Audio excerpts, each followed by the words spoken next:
One morning, Gordon was in the yard taking on a large supply of coal. "That's the third load of coal you've had today, Gordon," said James. "Some might say you're being rather greedy." "I'm an important engine," replied Gordon. "Important engines need plenty of coal, but I doubt if you would understand that, James."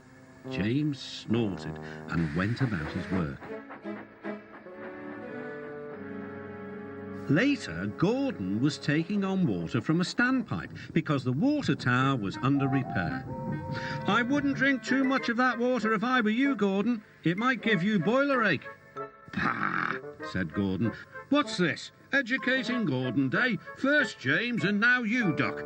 Big engines have big needs. Little engines are just annoying." "Don't say I didn't warn you," laughed Duck.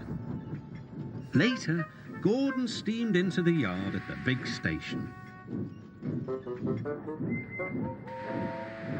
"That's what I need," exclaimed Gordon. There, emerging out of the sheds, were two shiny tenders. "Now, if I had two tenders," said Gordon, "I wouldn't need to stop so often, and I wouldn't have to listen to silly little engines."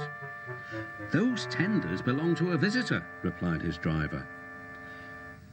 Diesel sidled up alongside.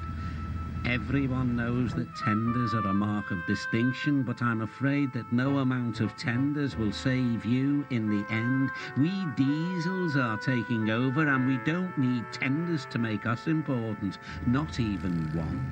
Gordon was most upset. He was feeling just the same the next day. "I'm not happy." "I know," put in Duck brightly. "It's boiler ache." "It's not boiler ache," protested Gordon. "It's—" "Of course it is," interrupted Henry. "That water's bad. Your boiler must be full of sludge. Have a good washout, then you'll feel a different engine." "Don't be vulgar," huffed Gordon. He backed down onto his train, hissing mournfully. "Cheer up, Gordon," said the Fat Controller. "I can't, sir. Is it true what Diesel says, sir?" "What does he say?" "That Diesels are taking over." "Don't worry, Gordon, that will never happen on my railway." "And one more thing, sir. Why did the visitor have two tenders?" "Because he lives on a railway with long distances between coaling depots." Gordon felt better. But Henry started complaining. He banged some trucks angrily.